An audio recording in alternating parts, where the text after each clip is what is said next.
Hey guys, happy Thursday. I hope you guys are doing well. And yeah, welcome to my tea time. So really quick, be kind to nature. Tea time is over. That's the message for today. Just kidding. So I hope you guys are doing well. I hope you guys have your teas, your coffees, whatever it is. And welcome. So I wanted to start off this tea time with a little prayer, and a little prayer from Jesus Always. And this is how it goes. Let's see. So this is how it goes, and it's actually for today. Hey, Ephraim. Okay, so this is how this prayer goes. On days when the tasks before you seem overwhelming, remember this. I am with you, ready to help. Take a moment to rest in my loving presence. Whisper, surely the Lord is in this place. Relax knowing that you're not meant to be self-sufficient. I designed you to need me and depend on me. So come to me just as you are, without shame or pretense. Talk with me about the challenges you face and the inadequacy you feel. Entreat me to show you the way forward. Instead of rushing ahead, take small steps of trust. Staying in communication with me. I am the vine, you are one of my branches. As you stay connected to me, my life flows through you, enabling you to bear much fruit. Don't worry about being successful in the eyes of the world. Bearing fruit in my kingdom means doing the good things planned for you long ago. So live close to me, ready to do my will, and I will open up the way before you.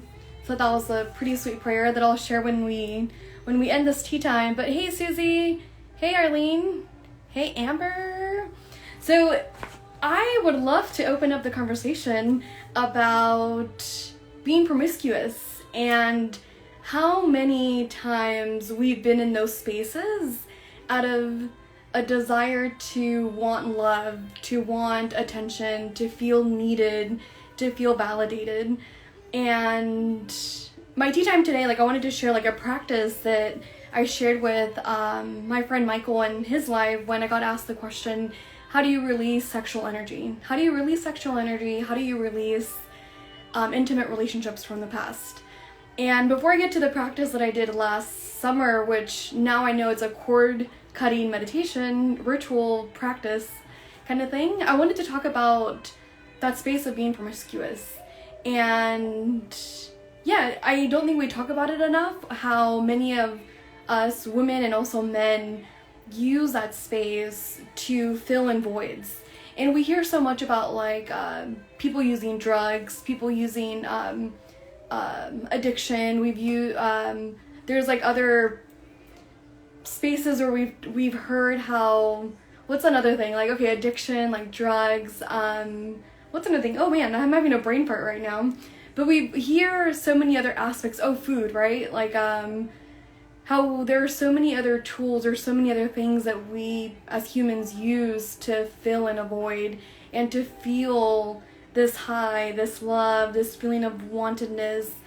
And some of us have experienced, I believe that we all have some kind of trauma, whether that's small trauma, big trauma, but we also use these tools as a way to cope with what happened in our experiences as a kid, as a child.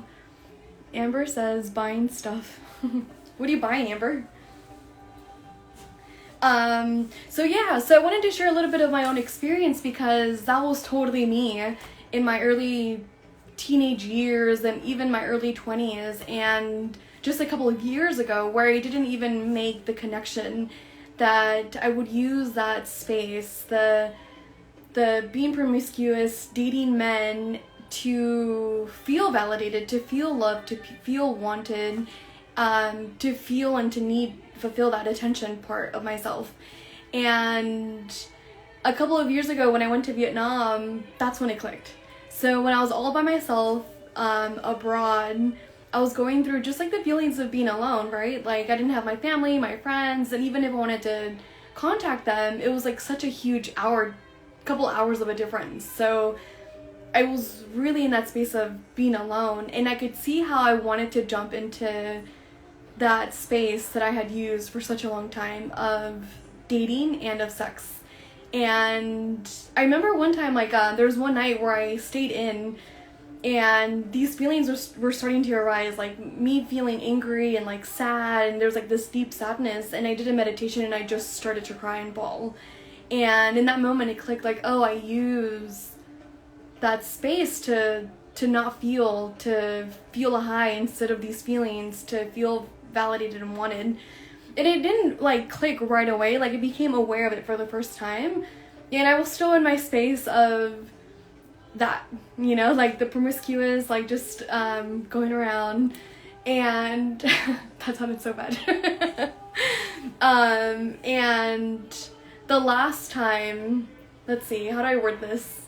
I'm so just like and I just say words. So like the last time that I was in that space when I was like, this is enough, I had such a realization of how empty it is when there's no connection, how empty and how dry, literally, and also just emotionally and mentally and spiritually, the space, the energy was. And I was realizing, like, oh, like, no more, like, I don't want to put myself in these situations anymore. I don't want to be in this space, because I also realized that I felt more empty than fulfilled afterwards. And I think we all go through our certain spaces of that, where at some point it just clicks. And sometimes it takes us longer than others. Sometimes we never get to it, and that's totally okay.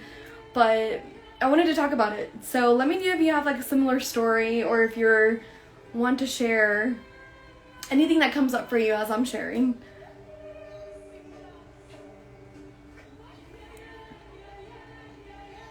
Like that. So yeah, it was like a coping mechanism. There you go. Yeah, so in that moment, like, I was like, okay, like, I don't want to do this anymore. And yeah, like, I stopped being intentional in that space of seeking men to date or being with men just in that space. And again, it was uncomfortable because in that space I was also realizing more stuff kept popping up of like the uncomfortable feelings or uncomfortable thoughts, things that I haven't healed before were starting to arise. Amber said, I can relate. As I've gotten older, I don't like it anymore. Yeah, I also wonder if it's just like a stage that we go through when we're younger. You know, because there's also another part of this where when it clicked for me and when I did this ritual, it was like wait, like there's also a part of me that's grateful that I was in that space and that I was outgoing, and that if I was curious, I was just like, okay, let's just, you know, hang out and be in that space. So there was both part of it. Amber said, a lot of men just want to have sex and don't want the connection. Yeah, and you know, it's so crazy because like looking back, like reflecting, it seemed like it was pointed out like, oh, like I can see how this dude just wanted sex. Oh, I can see how this dude didn't want anything. Like it was just this space. But it also turned it back on me where I was like, oh, I also just wanted it, even though deep down I also wanted something else. Like I wanted connection, and I thought that was a way of connecting. I thought that was a way of, excuse me, I keep wanting to burp. Okay. That was my way of connection. So I thought that, you know, I posted a video from Jay Shetty where, I don't know who the girl is and I haven't listened to the podcast, so I want to go back and listen to the podcast, but where the girl is saying, I thought that I needed to give myself up in order to receive love.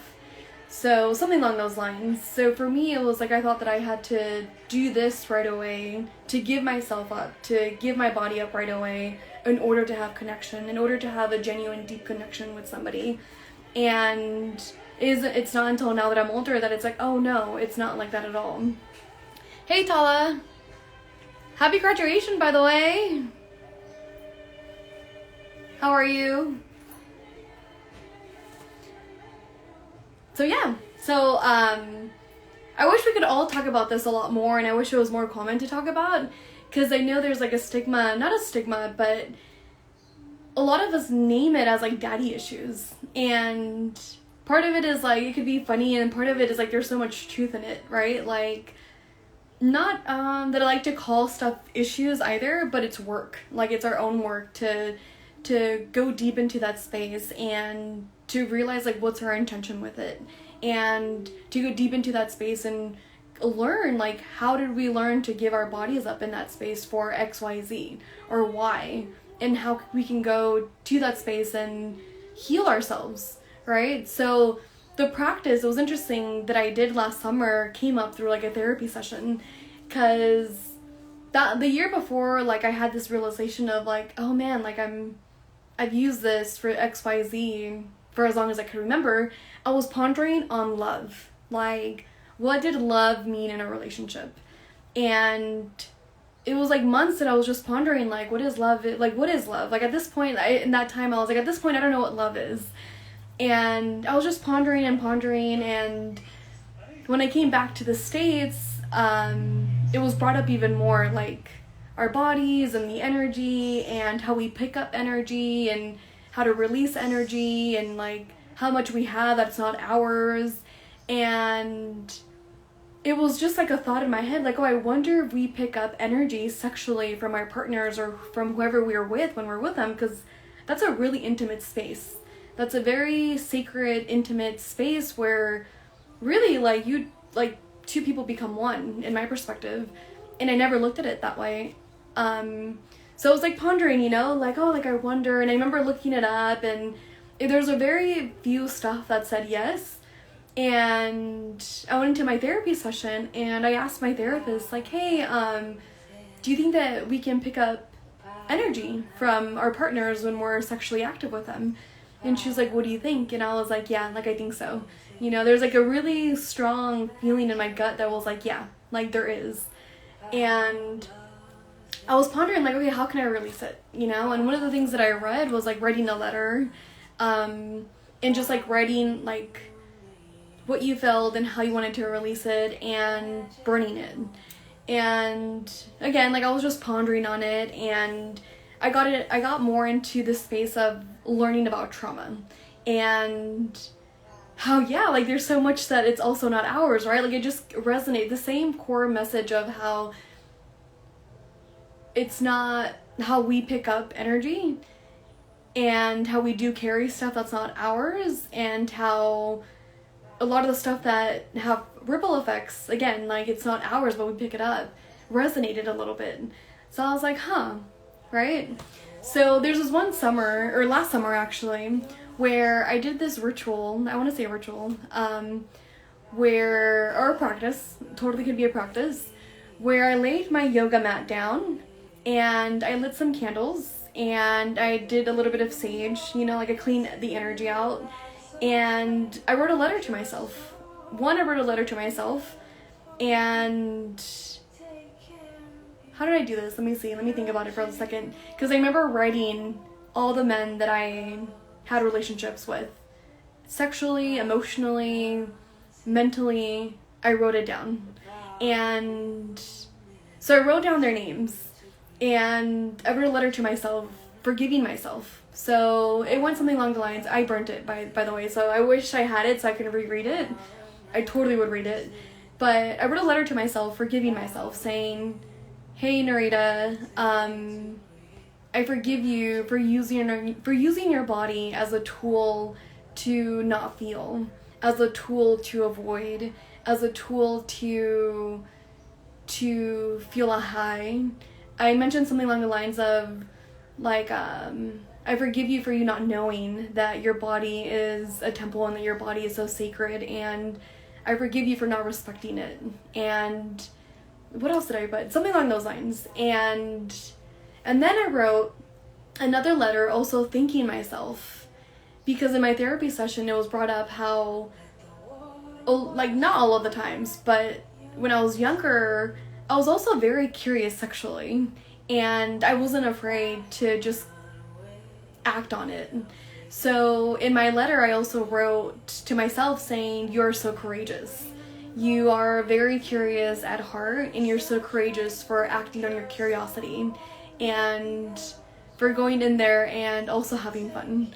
So again, it's a little bit of both, right? It's not all just one black and white. And then I wrote a letter to myself after that too, saying something along the lines how I was willing to learn differently, how I was willing to release this energy and all the energy that I've picked up over the years, how I was willing to let go of each person, to let go of each experience, and that I was willing to learn something new, that I was willing to honor my body and respect my body. So I want to give a little space if you guys have something to share, if something arises for you that you would like to share from what I'm saying.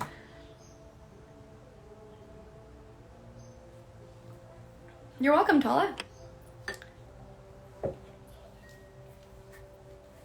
But yeah, so I wrote myself technically like 3 letters. Or maybe it was 1 letter all together. But yeah, so it was like an intention setting for what was to come. How, again, I was willing to learn, willing to see it differently, willing to respect my body and honor it. And afterwards, like, I saged again and I meditated. And to be honest, like, I don't remember what meditation I did. But I do feel like it was a meditation of like cutting the ties of these chapters of my life and releasing it. So I did a meditation for like maybe 15-20 minutes, and then I saged again. And afterwards I burnt the letter. So I burnt the letter and I put it down the toilet. So yeah, that's a little practice that I did, and I did feel like a shift within my body, a shift within my own self. And who I am now and where I'm at now, I would never be able to be in that space again for the same reason that I just talked about. But hey, never say never, right? You never know. So yeah, I really wanted to share this part. I know it's popped up before where at some point, like, I would love to talk to others, like one-on-one, or create some kind of like group gathering, or talk about it more online, how much like we use our bodies in that space of being promiscuous to seek love, to seek attention, to feel like this empty void, to feel loved, to feel wanted, validated, and have more of an open space to talk about it. Yeah, because I think sex and promiscuous, that space is still taboo in our country, or in our environments. So it would be cool to just talk about it and see how we're not alone in it. Like, there's other people who feel the same way. So hey. So yeah, if there's more that comes up for you and you want to talk about it like one-on-one, totally let me know. But yeah, so that's what I wanted to share. And going through my little notes. But yeah, so okay, and this tea time might end early, but how are you guys doing? I hope you guys are doing well. I'm like, what happened in my week today?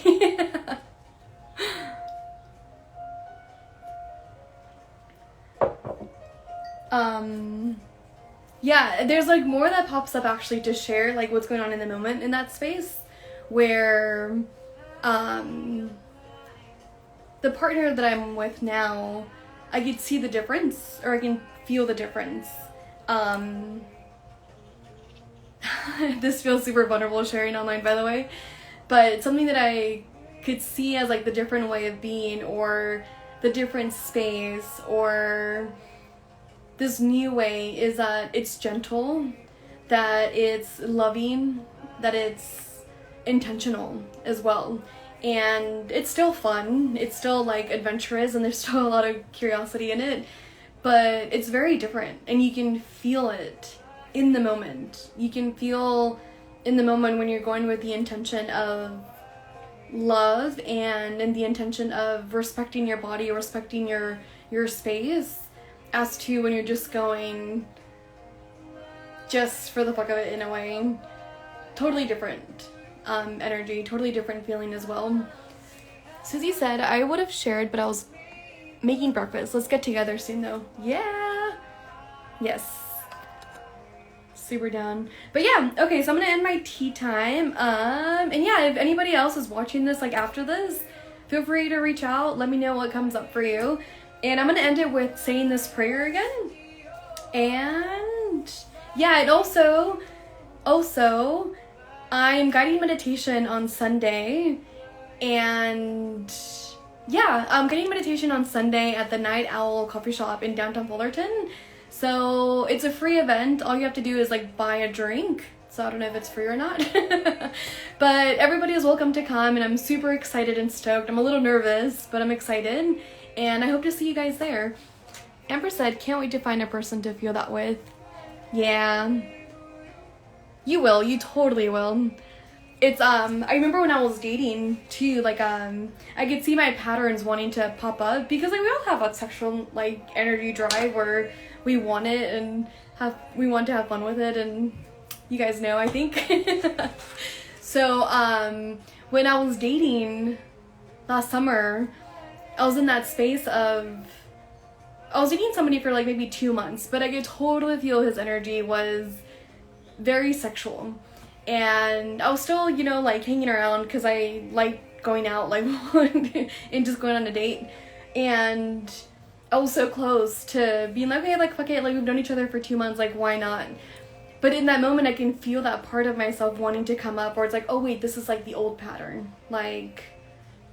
And it's interesting because, like, when we do, like, our work or our spiritual work, our self-development work, it, like, I see growth like a spiral like this, or like this, where at some point, like, we go around, and sometimes, like, the lessons or different experiences come back to see if we've learned the lesson, or if we would choose differently as we were before.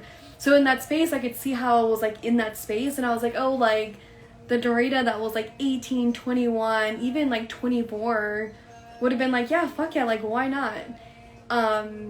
But the Narita now, like, at 27, 28, was like, no. Like, I know my worth, I know who I am, and I know the intention behind this, and no. Like, I'm not gonna do it. And there was more, right? Like, it was like, I know I'm worthy, like, my energy is not, I don't want my energy to be here. So it was like, okay, no, I said no. And it's like, oh, and I was so proud of myself, because again, it's that spiral of like, oh, like, I think I've learned that, like, I'm worthy, I'm enough, that my body is sacred, and that I'm not willing to just give my body to somebody else just like that. So it was pretty cool. Susie said, OMG, yes, yes, yes.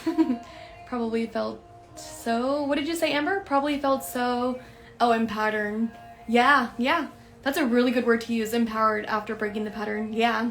And it's interesting, right? Because when I was doing the work, it's one thing to get it mentally, where I did the ritual and mentally, like, I got it and I could feel it. But it's one thing when the experience or the same thing happens and you choose differently. Then you really, really feel it, and it becomes like such a conviction in your gut, in your space. So it's empowering is like the fucking great word to use. Yeah. Awesome. Okay, thank you guys for joining. I love you guys. Wow.